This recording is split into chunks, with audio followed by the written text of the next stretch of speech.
C'est un destin, c'est la mission hors norme d'un chef d'État dont le mandat est celui d'une vie, d'un homme qui a tracé un chemin pour assurer la pérennité de son pays, que retrace le documentaire Régnier III par lui-même. Les spectateurs qui ont assisté à la première projection au Grimaldi Forum de ce film hommage ont été tenus en haleine par ce parcours digne d'un scénario de film ponctué par de nombreux bras de fer et en toile de fond la volonté sans faille d'un homme et ce parti pris, faire du prince Régnier III le propre conteur de son histoire. Vous savez, le métier de prince est un métier isolé, tout solitaire. On a écouté toutes les interviews qu'il a données durant ses 56 années de règne, entre 1949 et 2005. Et à partir de là, c'est lui-même qui raconte son histoire, à partir des archives, que ce soit son enfance, son début de règne, son combat avec les généraux de Gaulle, ou encore avec Onassis, et puis évidemment la construction de Fontvieille et l'adhésion à l'ONU.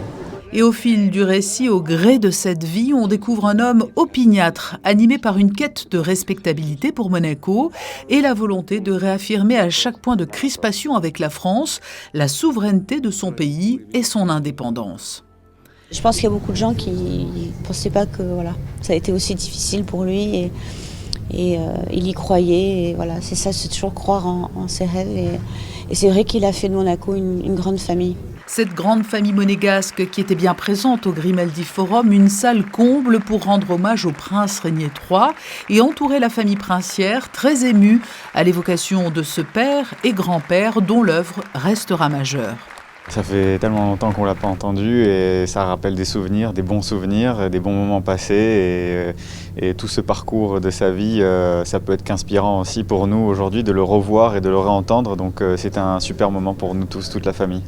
Ce documentaire est l'aboutissement d'un an de travail au cœur des archives du Palais et de l'Institut audiovisuel.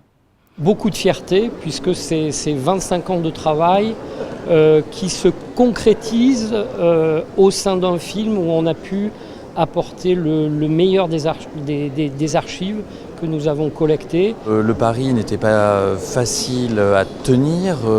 On savait le prince Régnier pudique sur son action, sur sa vie privée. Et à l'issue de la projection, les commentaires étaient unanimes entre émotion et sentiment de gratitude envers le prince Régnier III. C'est incroyable, tout a été dit, tout a été expliqué. C'est l'histoire et je suis tellement émue que j'ai les larmes aux yeux. J'ai suivi le prince pendant la moitié de son règne, 28 ans. J'étais à l'ambassade de Monaco à Paris. Et oui, c'est lui. Magnifique, émouvant, poignant et rien à redire. C'est beaucoup d'émotions parce que c'est toute ma jeunesse.